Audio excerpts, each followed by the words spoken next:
Welcome to the station of decapitation without your head. I'm Nasty Neal, and I'm joined by Brendan Patrick Connor, Pleatherface of Adult Swim's Yule Log. It's very cool to have you here. Yeah, man. Thanks for having me. This movie's crazy, and I see a lot of crazy movies. Yeah, it was a real. Reading the script was a real interest. Yeah, it was. That's one of the first things out of my notes. I was like, I wonder how the script even read. Like, watching the movie. I put it down for a minute. I checked my email again. I said, "Is this really what I'm reading? Like, what is this?" Because I've done some sort of out there stuff, but this really was the most insane thing I've ever read. And I was really immediately like on board with it.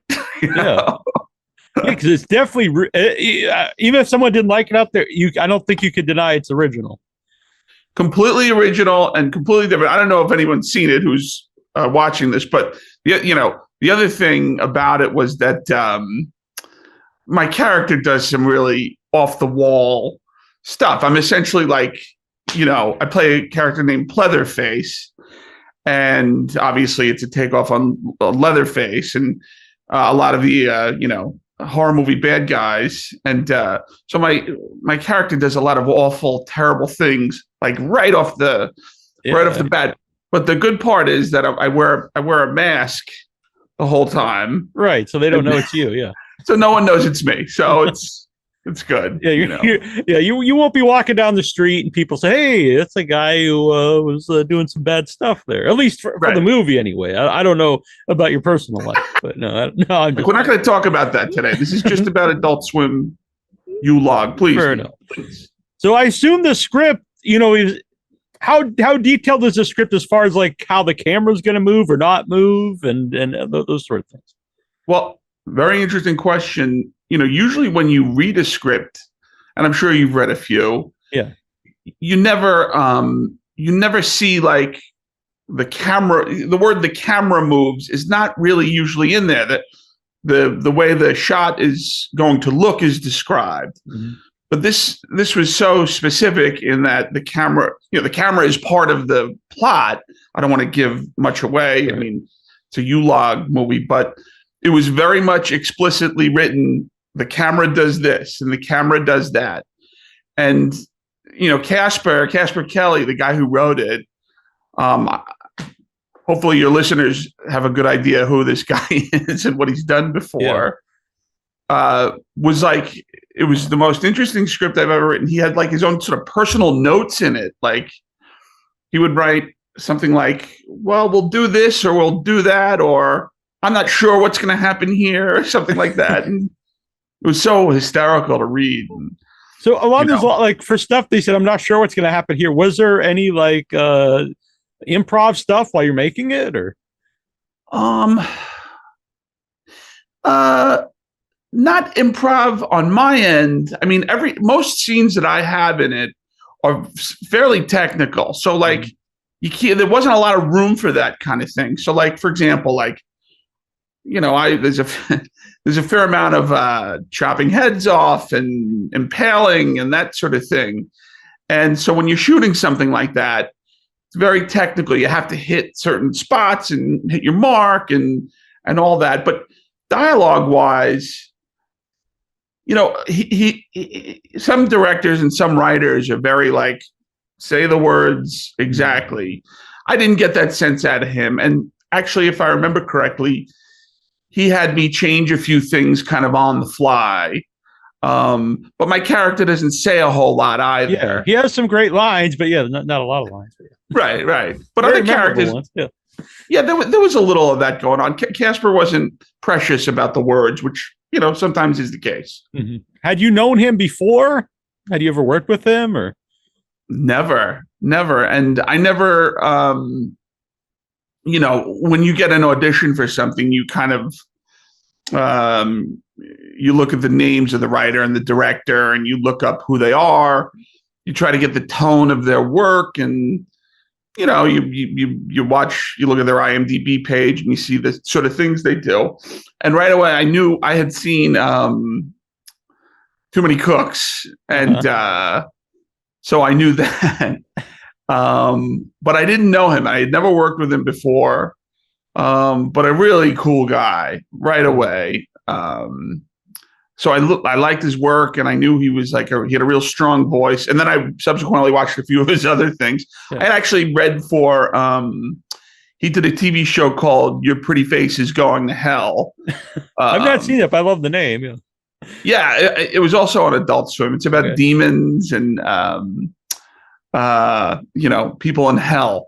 And I had auditioned for that a few times, I think, a few years ago. So he was kind of on my radar. I just, I didn't know the name. Yeah. What was the audition like? Did you do any particular scenes? Or? Yeah, I did. It was this summer. It's actually, now that I think about it, it's actually a pretty funny coincidence. So, usually when in this day and age, since COVID, you don't go and audition for something. You record yourself, put it on tape, and you send it in. And it was, I think it was the opening scene, if you remember, where sort of the you log. I don't want to give anything away. Yeah, you don't necessarily see you too much in the opening scene.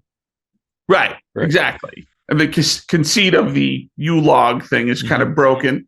And it's a kind of an attack. And I have a bit of dialogue with the woman who plays my mother.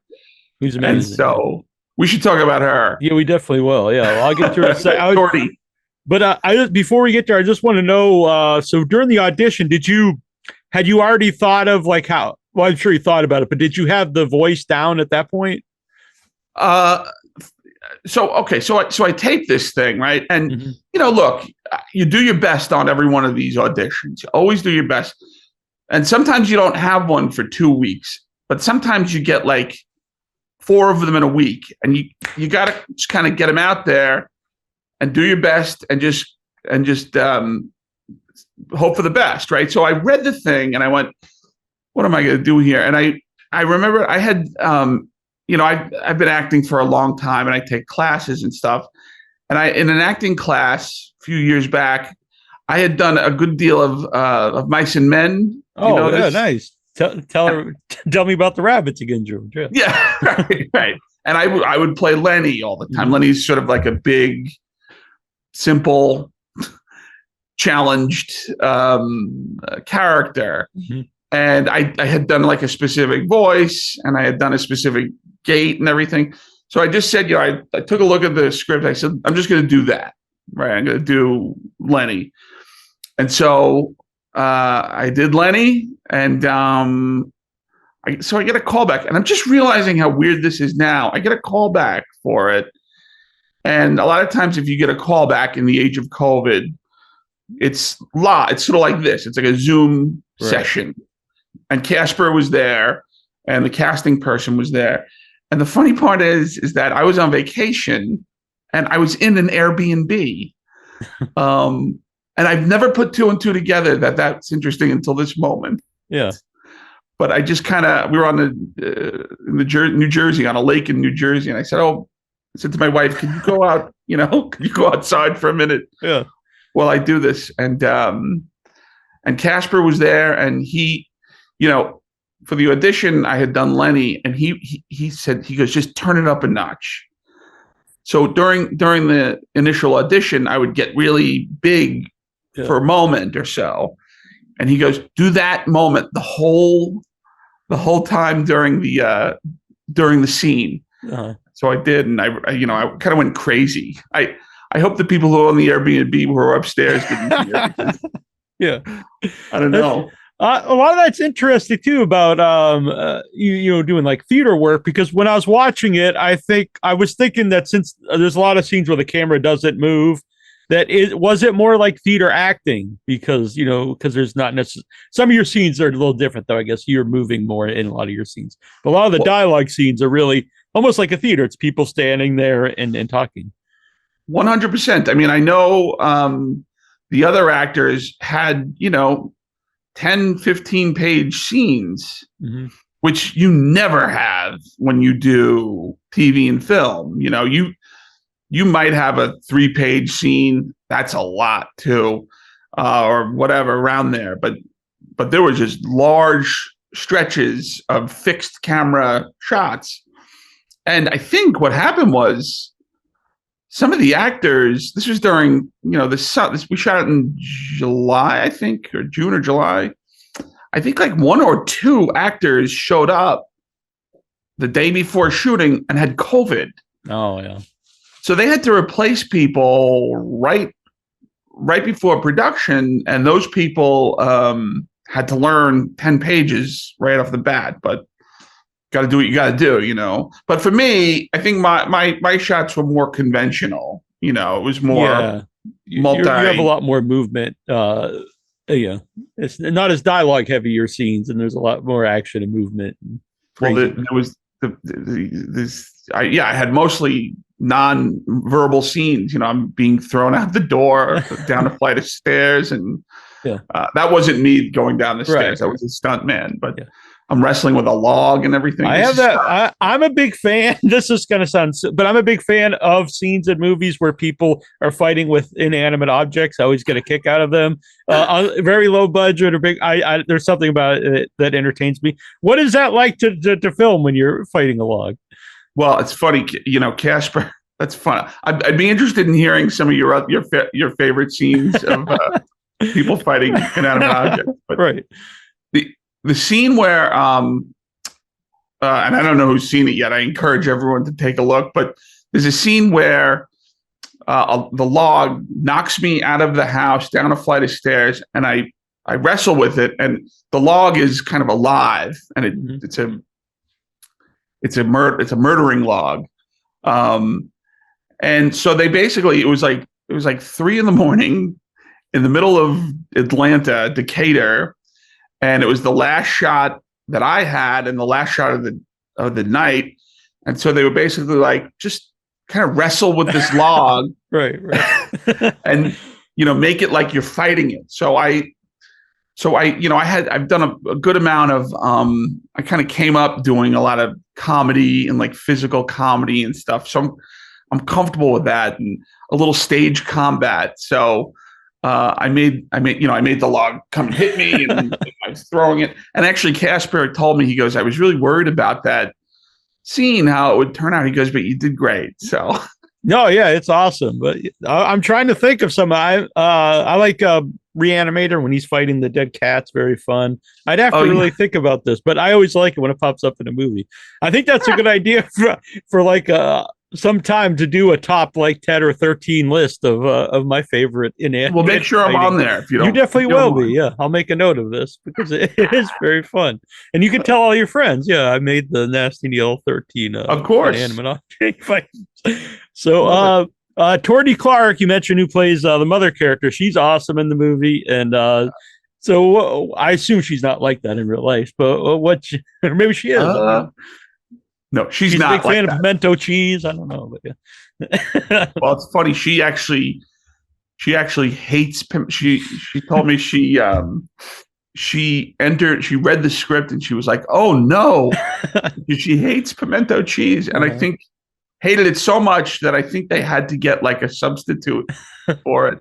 She had such an aversion to it, but she's not like that in real life. But she's an amazing actress. And she would stay in character a good amount during production, which is very interesting. And I tried to help her. I tried to play along and everything. It's not how I work generally, but I definitely respected it because the results were there. I really liked her, and I think she's great. And the funny thing is, she played my mother, and I think I'm older than she is. Fair enough. Yeah. Well, you're under multiple masks, really. So, how about like, could you get a sense of what tone the movie would be? Because even watching it, it's sort of a comedy, but there's also like real horror stuff. Like the mother character is pretty horrific. You're horrific at different parts of the movie. Did you get a sense of what kind of tone the movie would be? Well, the scenes I did, like you said, are sort of traditionally horror stuff. Like. Well done, but I think it was kind of not a parody, but an homage to a lot of those films. So there was that, but then when you read the script, there's all types of some weird stuff in the movie. There's like a lot of social commentary. There's total surreal David Lynch type moments. Which even I kind of thought David Lynch with the log itself, kind of like the log lady is. Oh yeah, how did I not think of that? Right. I need you around. The guy in the fireplace is very Lynchian, I think. 100%. I know Casper is a big Lynch fan. He talked about that. He's also a big Kids in the Hall fan. Okay. Which is what he and I chatted about a few times. But I mean, once you read the script, you knew that we're not dealing with a typical horror movie, or even a horror Christmas parody. Yeah, it's something different here. I go to a lot of movie festivals, and the thing I like about festivals is there's a lot of movies that don't really fit into one genre, that won't get like maybe theatrically released because they're not like, you can't just say it's a horror movie or whatever. And so I like that, something unusual, and this is definitely like a movie I would see at a festival. I guess Adult Swim itself is sort of like that. Yeah, it's kind of a place for it, and it's pretty amazing that there is a place for these things. And that's what excites me. I love stuff that's, off the beaten path. That's for sure. I love mainstream stuff too, but I love this stuff too. Yeah. And as an actor, it's really like, I've done a lot of jobs that are just like an acting gig and very psyched to be part of it. But something like this, I'm like, I'll do. I said, Casper, I'll do whatever you want from now on. So. Was there any concern, because Adult Swim has a lot of very short content, like weird amounts, like 12, 15-minute things, and this is a feature movie. Was there any concern that maybe it would be too long for the Adult Swim audience? I think this is the first live action feature. An Adult Swim. And I don't think I'm speaking out of school here. I think Casper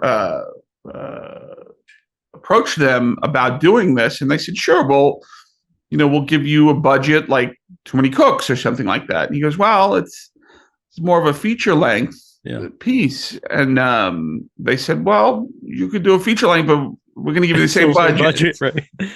So, yeah. I mean, I wasn't hesitant, and I know the crew wasn't. The crew really was like, the crew was a group that Casper worked with quite a bit. And I heard more than a few of them say, listen, whatever he says, we're along for the ride. He's kind of like, he's got a vision, and he sticks to it, and he's so unique and strong that he's earned the right to do a feature length piece here. And so as an actor, I see that and I go, all right, well, I'm just going to go for it, Yeah. And it was great. But, I don't know. I know, I think there's some like weirdness with, I'm kind of talking at my, like with like HBO and Discovery. Yeah, it's on HBO Max, is streaming on that. Yeah. I think there was, I don't think there was ever any question that it was going to come out or come out on Adult Swim. I think Casper has sort of the cachet that they're going to push whatever he does, so good for him. Yeah. And me personally, I like, because like I said, at festivals, I'll see short films a lot. To me, whatever length the story needs to be works for me. So I can like a 3.5 hour movie if it's a good movie, or, a 2-minute short, if that's what works. I think whatever works is what it should be. So you see a lot, you go to a lot of festivals? Yeah, that was one of the main things I missed during the shutdown, was going to the theater and going to movie festivals. Yeah, right. My goodness. Are there a lot of good ones up by you? Yeah, we have Boston Underground Film Festival, which I really like. And I don't like to make the interview about me, but I finished my first feature. We filmed it before COVID, and then it was on hold and everything. And so we have it in festivals this year. So we had our world premiere at Fright Fest in London, which was very exciting. And then our US premiere was at Screamfest at LA at the Chinese Theater, which was one of the coolest experiences that I've had. Congrats, man. Thank you. It was very exciting. Yeah. Yeah. What's the name of it? There's two films: a Once and Future Smash, which is a mockumentary about two actors who both take credit for a 1970 film, End Zone 2, and then they're booked at a convention together 50 years later in the present. And then there's talks of a reboot, so they're trying to fight who will play in the reboot. And then the actual 1970 film we restored, End Zone 2, and they play together. Yeah. No kidding. That's great. Very exciting. Yeah. I'll look out for it. Thank you. Yeah, it's currently just at festivals, so hopefully sometime next year it'll either be in streaming or release somewhere. Yeah. Love it. Love it. Speaking of, go on, sir. No, you go ahead. I was going to say, speaking of streaming, how is because you're a veteran actor, how has that affected your career? The rise of all the streaming sites.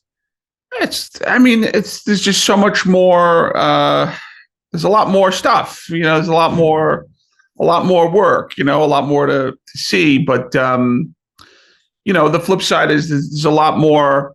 The industry's changed quite a bit to be an actor over the last, say, decade or so, and not necessarily in bad ways or good ways, but stuff is shot, and Yule was shot in Atlanta, for example. Mm-hmm.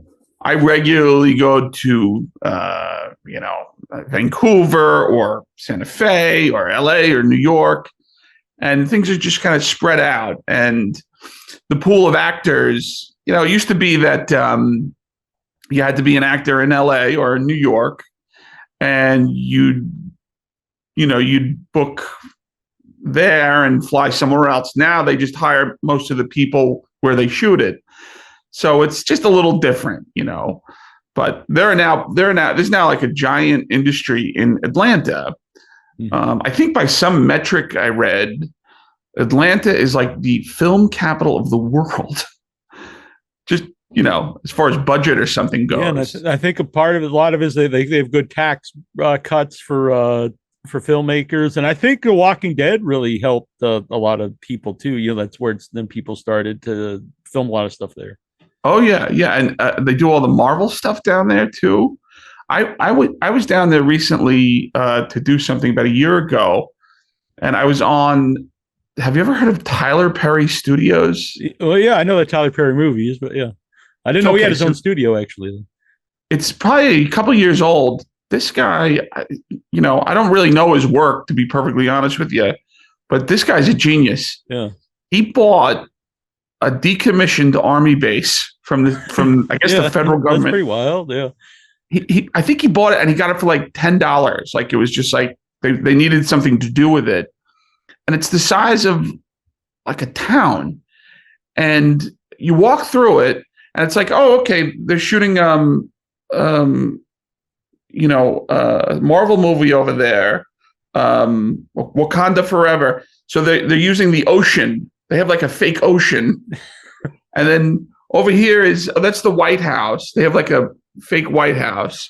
Then they have like, a baseball diamond that doubles for Yankee Stadium. It's unbelievable. And you need a car to get through it. It's really crazy. So it's constantly being used, and it's like there's a lot of work down there.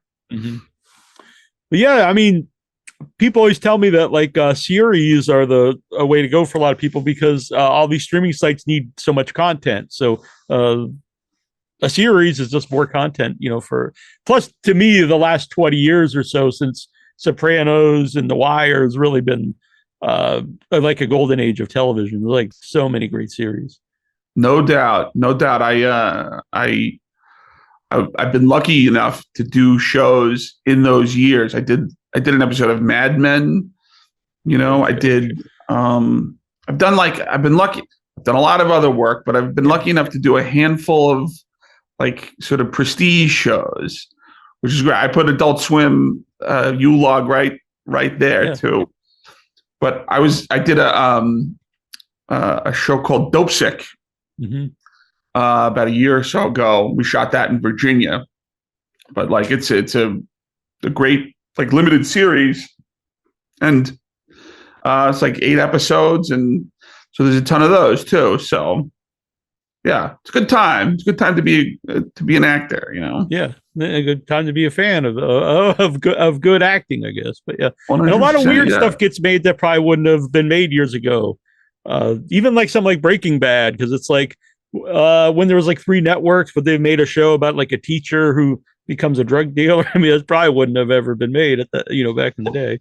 It certainly would not have been made with Bryan Cranston. Right. You know, like I'm sure. I think you ever heard the stories about how the guy who created Mad Men wanted John Hamm, but the studios were like, who?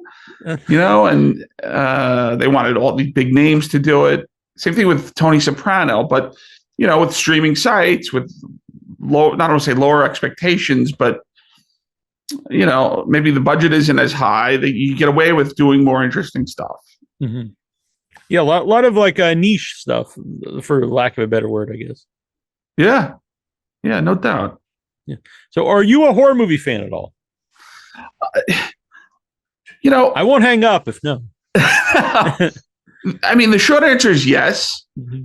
The longer answer, and I'm doing an interview, so I suppose I should do it, is, am I a huge horror movie fan? Not particularly. I mean, I know the classics. Mm-hmm. And I know like I certainly watched a few or rewatched a few in anticipation for Yule logs, some of the bad, iconic, like, Leatherface. And I watched a few of those. And, but I don't, I really respect people who are totally into it. It's like yourself, like it's a whole world. And the people who are fans of the Yule log, I mean, they're real fans of this. If you read comments on shows like yourselves, your show, or like on Twitter or whatever, So honestly, that's how I heard about it, because I didn't know about it when it first came out, and I saw people talking about it on Facebook, and I was like, "What is this? This sounds, So I went and watched. I was like, "Oh, this is like so crazy! Like, I love it." Yeah. Well, they particularly did no press on it. Mm-hmm. They wanted it to surprise people. So we were asked not to really talk about it, and not to post anything on social media about it, and just sort of let it surprise. I think the original intent, I could be wrong on this, was that they were going to have like 2 hours of the Yule log before the movie started, right? To me, I was like, I heard that and I said, this is the greatest thing ever. Uh-huh. 2 hours of the Yule log, and then this weird movie starts, Uh-huh.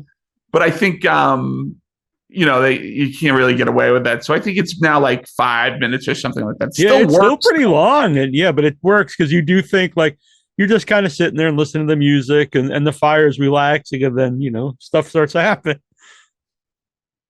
And then it would be a while just to imagine someone sitting there for 2 hours, just relaxing, and then all of a sudden all these things start happening. That's very funny to me, just the idea of that happening.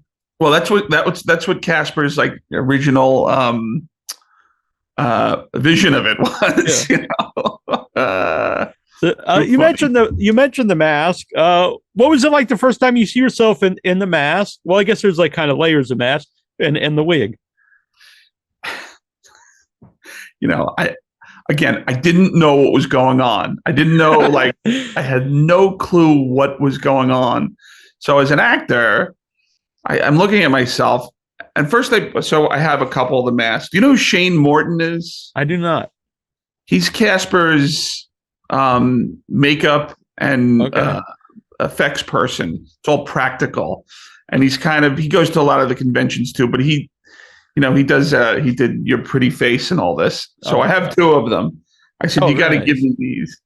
And so they gave me the mask, and I put it on. This is the one I think that I get stabbed in the eye with. Right. But I put it on, and I had, just like my head, and I put it on, and I was like, wow, this is crazy. And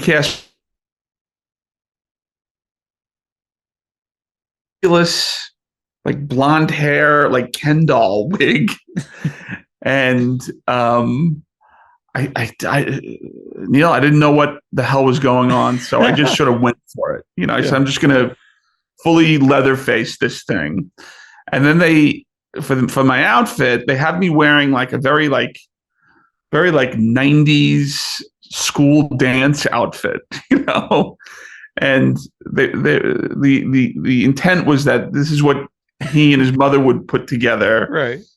So to impress women. So weird. So I said, this is really strange. And then underneath the mask, my face was completely like melted, and I think I have a picture I could try to find, but I mean, this was all very new for me. Yeah, it's very cool because I don't think you ever just kind of see the face, said, but you can see it underneath the mask, really which I think adds. Go full bore on this. Let's see if I could find a picture. But I hope it worked. I think it looked great. No, it did look great. I can't find it, but that's all right.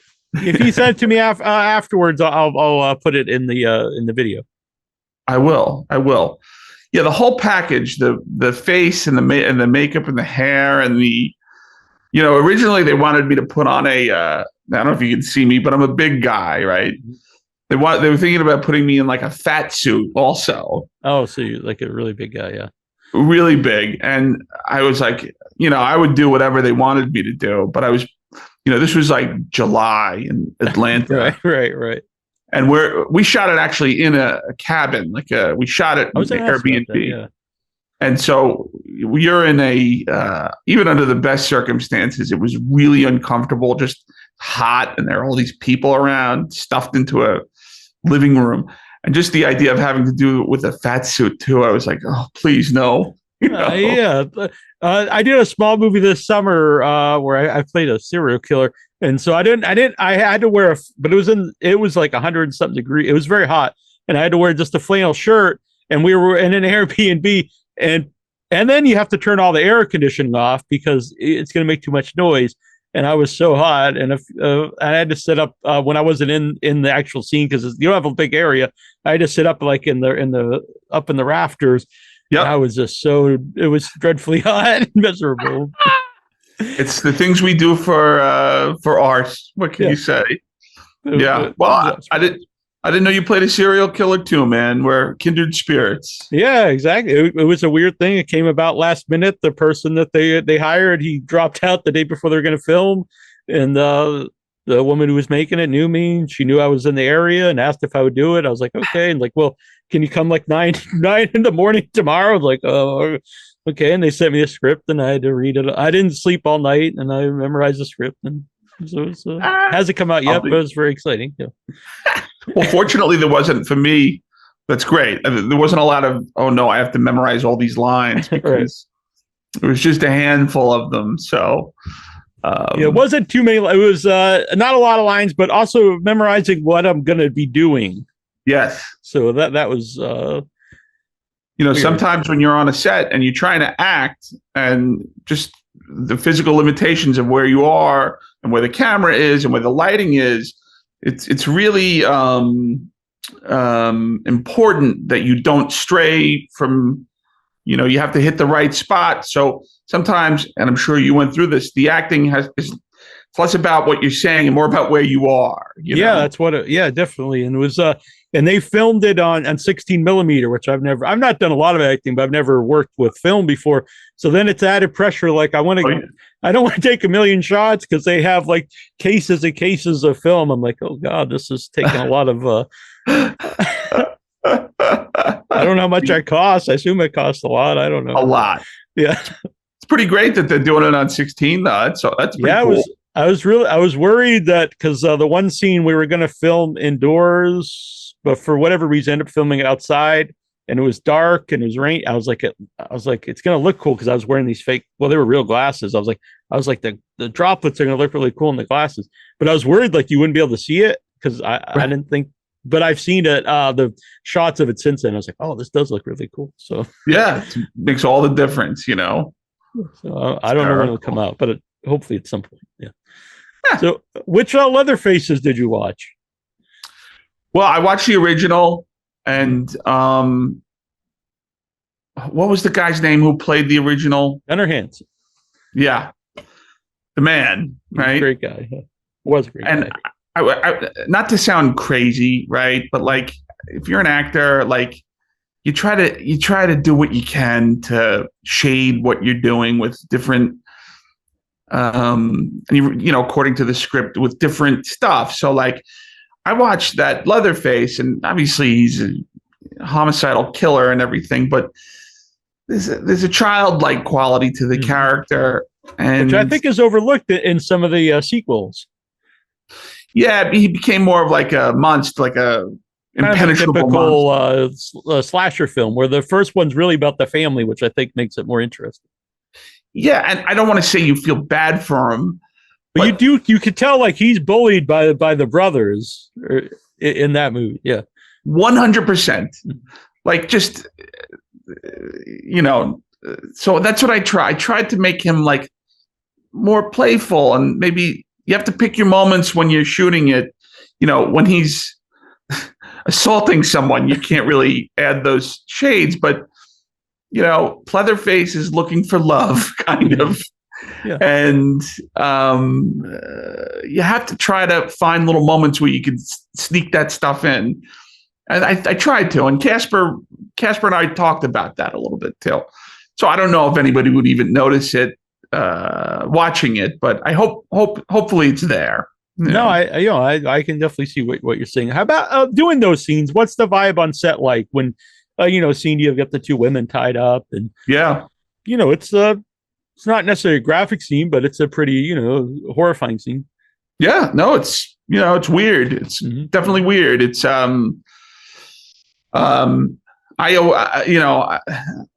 I've played a few bad people in my life, and you have to have I just had a conversation with them, and they were totally cool.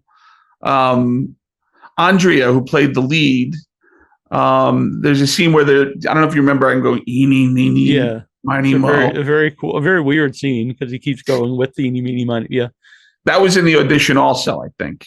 But I remember there's a close up of her while I come up to her. I do the thing, and I put my hand on her face, and she was going, no, really.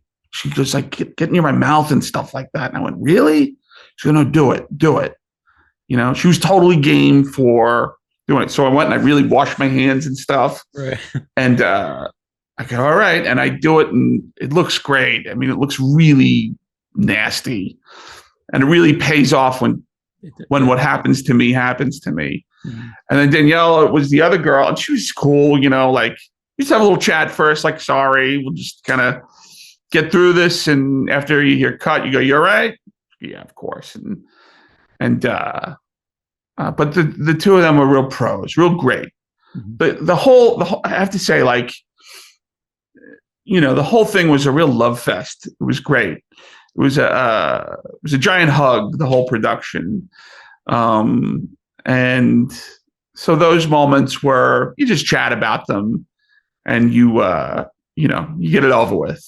You mentioned, playing like bad guys at different things. And this one, maybe, you're trying to add some empathy to the character. Yeah. Not to ruin my horror card, but I watch all movies. So I saw you in Till this summer, went to see it in the theater or a few months ago.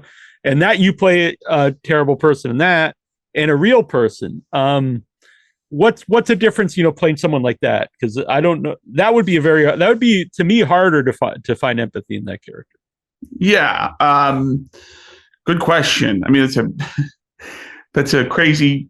I mean, I can sit here and talk about it. I could bore your audience for a half hour talking about this. But well, first of all, if you want to talk about like uncomfortable on set, my character says the bad words, right? And I say it repeatedly. And so the director, Shinue, actually sort of warned the whole, it takes place in a courthouse.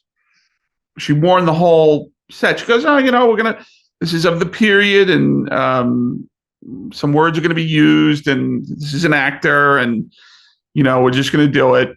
And, everyone was totally cool about it, just totally getting it and stuff like that. But it's weird. It's uncomfortable. But as far as I play a guy named Clarence Strider, Sheriff Clarence Strider, and it's the story of Emmett Till, which, if people don't know, he was a 14-year-old boy who was killed in the 50s, and it kind of sparked the civil rights movement. I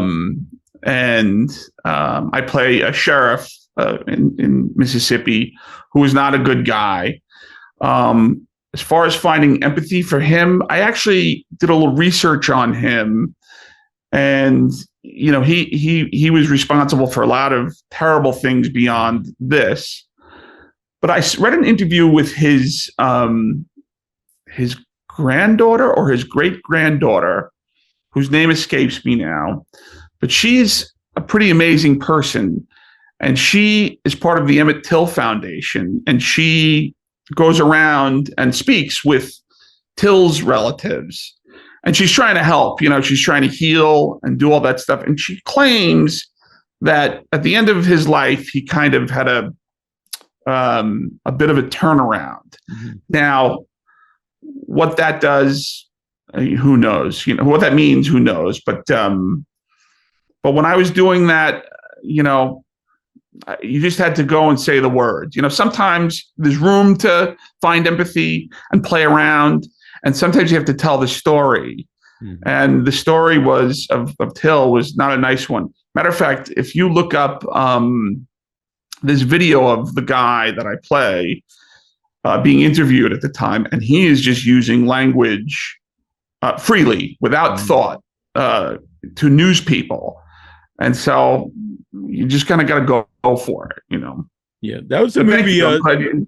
No, it's a great movie, and it was a movie that, like, I knew of the story before, but it made me go and watch actually a documentary about it and read actually about the actual case, which is good. Yeah, I'm really honored to be part of it. Definitely an honor to do that movie and tell that, be a small part of telling that story.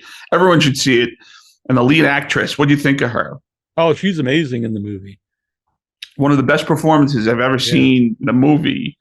And I got to work with her. Like, I got to work with, I got to, get a front row seat to it. So it was really something. Mm-hmm. Now, you've been an actor for a long time, but when you work with someone, especially, I guess, more like early in your career, who had more experience than you, or does that help raise like your acting level?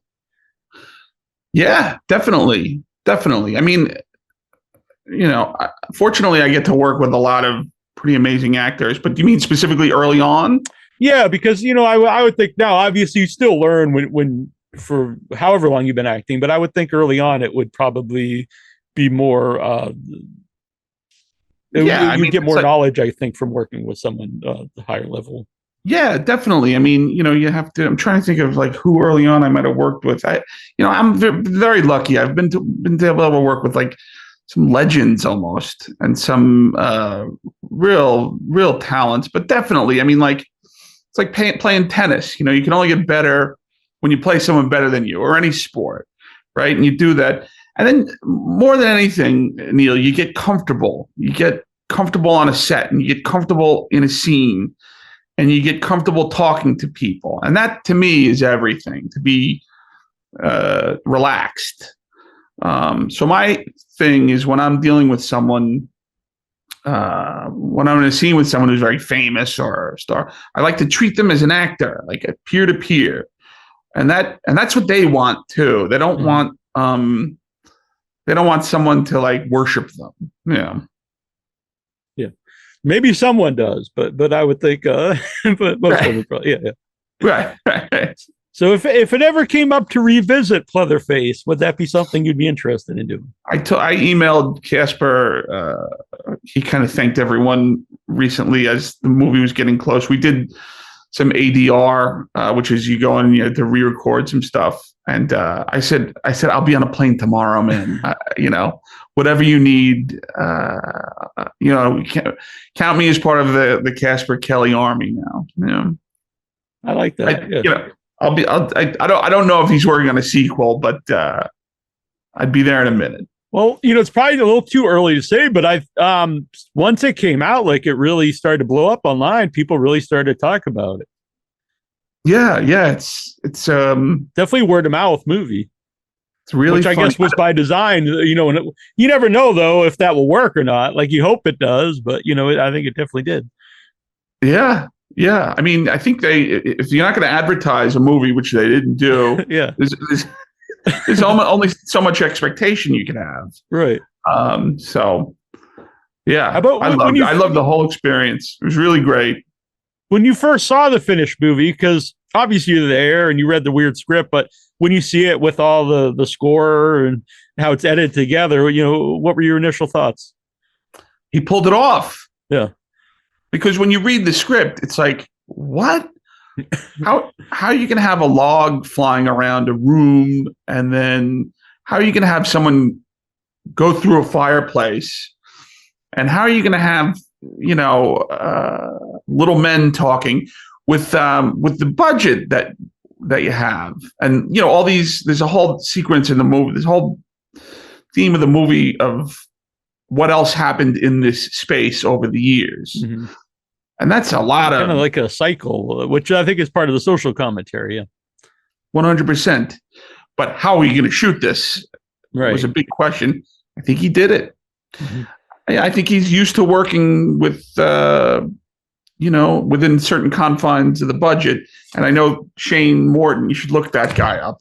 He's got all kinds of stuff. He did a lot of our stuff practically, and he would when talk about improvising, he would improvise like, oh, we need an alien head tomorrow. All right.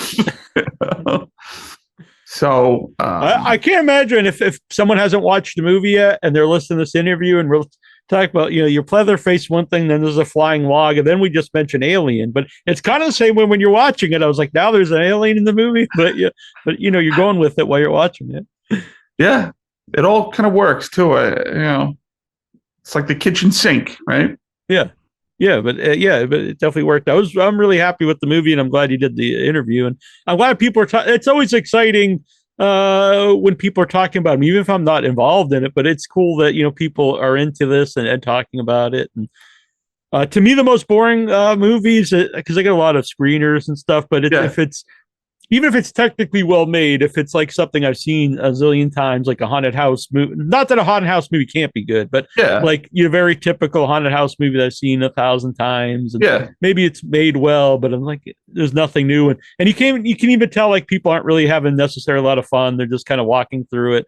That doesn't interest me, but something where it's very unique and you can tell people are having a good time, that's much more interesting to me. Even if it was something that technically wasn't well made. Yeah, well, look. But this isn't that, but yeah. For those of you who haven't seen it, to your point, Neil, you ain't seen anything like this. I don't think there's anything ever been like, made like this before, And it's really, I don't say this about many things that I do just because it's, we're acting as a profession, but I'm really honored to be part of this. And I've engaged with other people. I get to talk to cool people like you, and it's really great. Yeah, very cool. So I don't know if maybe sometime you do conventions, you could bring the mask with you. It'd be cool photo op. Yeah. Get a log. I don't know, but yeah. They sent out I think I have to right away, but there's like these promo logs that they sent out. It's like a pillow. It says murder on it. Murder log. Actually, Shane, I think he wrote this for me. Murder log mask. But they weren't sure what to call it either for a long time. Yeah. Oh, the movie itself? Yeah. Because I think it's even under two different things on like IMDb. The fireplace. Yeah. Yeah, the fireplace in Yule. Yeah. I think a song, one of Casper's friends wrote a song for it called The Fireplace. That's the theme. Casper wrote it with him or something like that. And there might be some confusion about whether that's the name of the song or the movie or something, but I don't know. So, or are you working on anything currently? You seem like a busy guy. Yeah, I got a few things coming up, but the main thing I like to talk about is Till, and that came out. Yeah, it came out. Where did you see it, by the way? At AMC in Boston. Oh, okay. So I try to see if I could see everything in the theater. To me, there's no better way to see a movie than in the theater. It's not always possible. It's also cool to watch the streaming, obviously, but I go to see multiple movies a week when I can. Yeah. It's nice to be back in the theater, right? Yeah, I know people obviously had way worse problems, but that was the main thing I missed was going to the theater. Of course. Yeah. So that's that. I think that came out in like cities and stuff. And it's on streaming now. It's on Apple TV, I think, and I'm really excited about that. And I think the award season's coming up, and I think I really hope it gets a lot of attention and stuff like this. Yeah. I know it's a chain AMC, but the one in Boston shows a lot of like not smaller movies, but movies that don't have a wide release, and they do show some weird independent films. And then I have some other theaters that I like that show a lot of just very strange movies and midnight movies. I'm lucky in New York City that we have we have a little of everything. We have the big multiplex and stuff, but then there's Angelica and all that stuff. I think Film Forum, did that close? Might have. I don't know, but yeah, I was happy that the two that I go to, Coolidge in Brookline and the Brattle in Cambridge, that they survived the pandemic, because there was worry, both of them might close during that time because they couldn't be open, and people donated money and kept them open. Great. Well, we need them, right? Yeah. Because once they're gone, they don't reopen, usually, because the Coolidge has been there since the 30s, I think. So if it would close, it would just be something else, and when someone else wouldn't buy it and reopen it, most likely. Yeah, exactly. They'd open a party supply store or something. Yeah, Dunkin' Donuts and a CVS and right, all the typical things. I like your hat, man. Oh, thank you. I have a few different Christmas hats here, but I thought this one was sort of fitting for Pleatherface. I don't know. Yeah. I played Santa Claus a few times in my life. Oh, you did? Oh, yeah. So thank you. Yeah. Looks good. Yeah, I like good choice. Thank you. Yeah, and you were great as Pleatherface. It was a really fun role, a weird role, and you did a great job. Hey, man, thank you. I mean, for a guy like we talked about, like one of you people who really love this stuff, that's who I was hoping to impress, right? Mm-hmm. And I hope I did, the type of character a service. Definitely, and you should definitely be proud of this, Antil. Great year for you.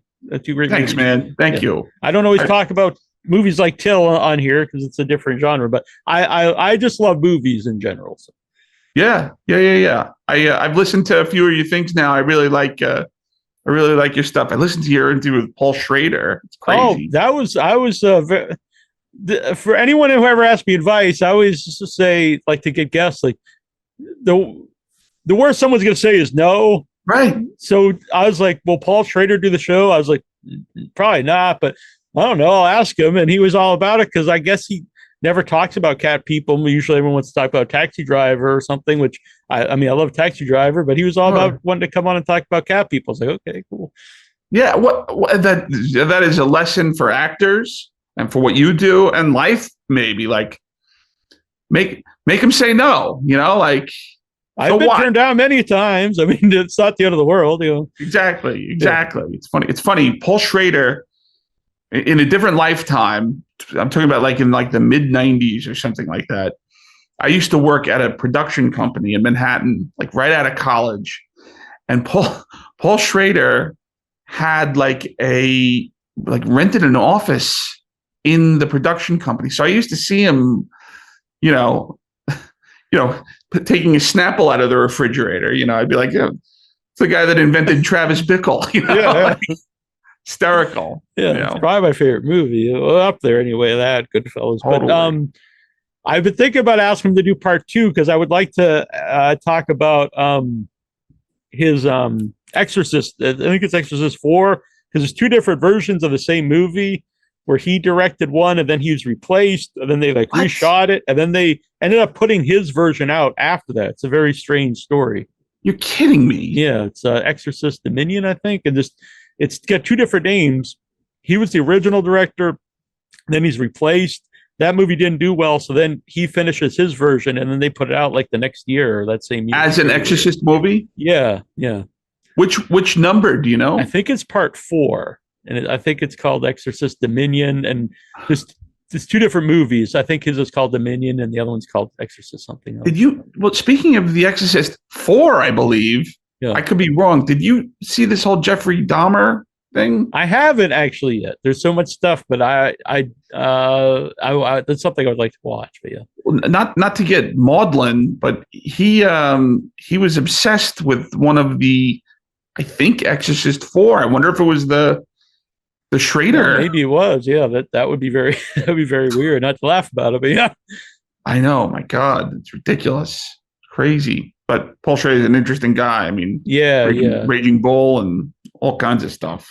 Yeah, I was just saying his like original work's great, but I mean, I don't know if you saw. I think it was his newest movie, Card Counter. I thought that was a great movie.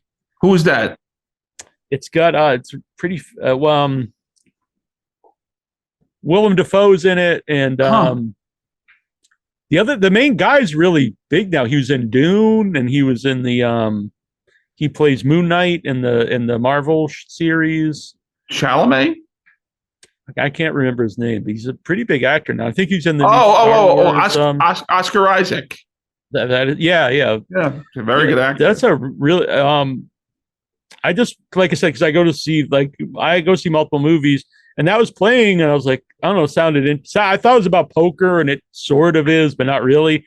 And so I went in not really knowing anything about it, which is really kind of fun. And then it comes up, and it's like produced by Martin Scorsese and directed by Paul Schrader. I was like, what is this? Like, wow, this is cool. And it was a really good movie. I'd definitely recommend it. He's done a bunch of interesting movies along the way. But definitely, I think it's a real weird, hard movie to promote, because it was promoted as like a poker movie, and it's just like peripherally about that. And I think they didn't want to actually say what it's about because it gives away the movie, but then it also made it hard, I think, to promote it. Like, what is this movie? But it's worth seeking out if you find it. I don't picture him being like the easiest promoter or interviewer. No, it's probably not even something he's that interested in. I don't think. But you did great with him, though. You really did great with him. I was really happy that he did the show. And there was a really weird. I think at the very end, he just talked about someone doing like crack, and I was like, "Whoa, this is not what I expected." But okay, yeah. You just go with it, you see what happens. But yeah, man, it's a great lesson. Just make him say no. Ask 5 legends. Yeah, and maybe one will say yes. Right. Yeah, that's how it worked out. When I started the show, there wasn't even podcasts around. It was 2006, and I was just asking people to come on, and it worked out. I mean, you got this legend. Exactly. Future legend here. Yeah, Pleatherface. Just kidding. No, I'm glad that worked out. But my favorite turn down is I asked William Shatner to come on the show.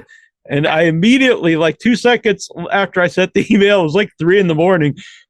It says it's from his agent. In my mind, it was just William Shatner. And it says, William Shatner only does, and it's all caps, major media outlets. And that made me just laugh, actually. I worked with him once. Yeah. I worked with him on Miss Congeniality 2. Okay. What was he like? It was awesome. There was a funny moment, though. Because I'll try to make it quick. He it was at like an old age home or something like that, and he played in that series of movies. He played I think he played himself, and he was addressing the residents of an old age home, right? And I played an orderly in the old age home, and I wasn't supposed to be in a scene, and they said, "No, we need him." So I was in my dressing room, and they grabbed me and they said, "All right, just go stand over there." And I had no idea, I just kind of ran in and I stood there, and I had no idea William Shatner was in the scene. It was that quick. And I stand there and I kind of stand in front of the person, and from behind me, the director's going, "Brendan, a little to the left, a little to the right." And I stand there and I hear behind me, "I don't think so, Brendan." And I turn around and I'm kind of standing in front of Shatner. I went, "Oh my God." I said, "I'm so sorry." He was like, "It's okay." I love that. Yeah. He was at a convention I was at. He did this. I thought it was a great panel, and I recorded it. it was Twilight Zone panel. So he's telling all these stories you don't ever hear him really talk about because it's always like Star Trek stuff. So it was him, the daughter of the guy who created Rod Serling. Yeah. And the guy who played Jaws in the James Bond movies, he was Richard Keel. Yeah. So it was not too long before he passed away. And it was great. It was a really different side of Shatner. He was, because he wasn't kind of playing Shatner, which he kind of does normal. You know what I mean? Yeah. And so I was going to post it, and then I got an email like the show William Shatner people like, oh, you can't don't post that the panel. And I was like, oh man, like I thought it made him look great, so I don't know what the reasoning was, but I could never post it. Publicists are publicists, he's like in his 90s. I know, because he's one of the last people around from original Star Trek. I think there's like 3 or so. Yeah, the original cast. Yeah, and it's 2 of them are the younger 2 whippersnappers. Yeah, at the time, yeah. But, I mean, he still looks great for and he went to space in his 90s. So. Yeah, what the hell, man? Good for Shatner. Yeah, no, I agree. I like Shatner, even if he told me he only does major media outlets. But it made me laugh, honestly. Yeah, I kept get another legend. Yeah. All right. Well, this has been great, and maybe we'll do it again sometime. Hey, man, really cool talking to you, and I'm a fan now. And I appreciate that. I'm a fan of you. Oh, thanks, man. Yeah, let's. If I'm in Boston, we'll hook up. All right, sounds good. All right, thank you. Be good, man. You as well. See ya. Bye.